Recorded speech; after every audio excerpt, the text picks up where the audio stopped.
Okay you guys, hari ni menu kita adalah laksa. Selalunya kita buat laksa Penang.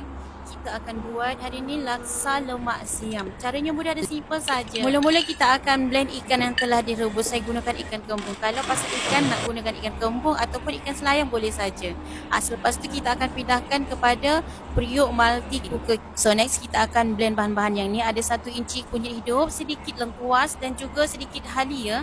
Dan kita gunakan juga serai 1 batang macam gitu dan juga bawang besar merah ni 3 ulas dan juga 2 ulas bawang putih kita blend dulu. So kita akan masukkan cili padi ni 10 tangkai macam gitu. Kalau nak pedas boleh tambahkan lebih lah. Sedikit belacan ni telah kita bakar sekejap macam tu.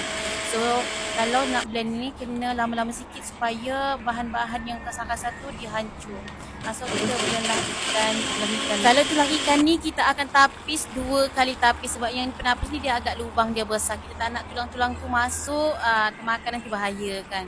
So ini 2 kali tapis lah. Selepas tu kita akan masukkan asam keping dan juga garam perasa dan juga gula. Letak 2 helai daun limau purut dan setengah kotak santan. Kita nak kuah ni terasa lemak-lemak. Kita tunggu sekejap sampai dia menggelegak. Masya Allah, kita punya laksa siam pun dah siap. Aroma bau rempah-rempah dia tu buat kita tak sabar nak makan. Kalau korang yang tak pandai masak dekat rumah tu pun mesti akan pandai juga. Kalau korang tak tahu kan nak masak apa kata korang try dekat rumah. Next video, bye-bye.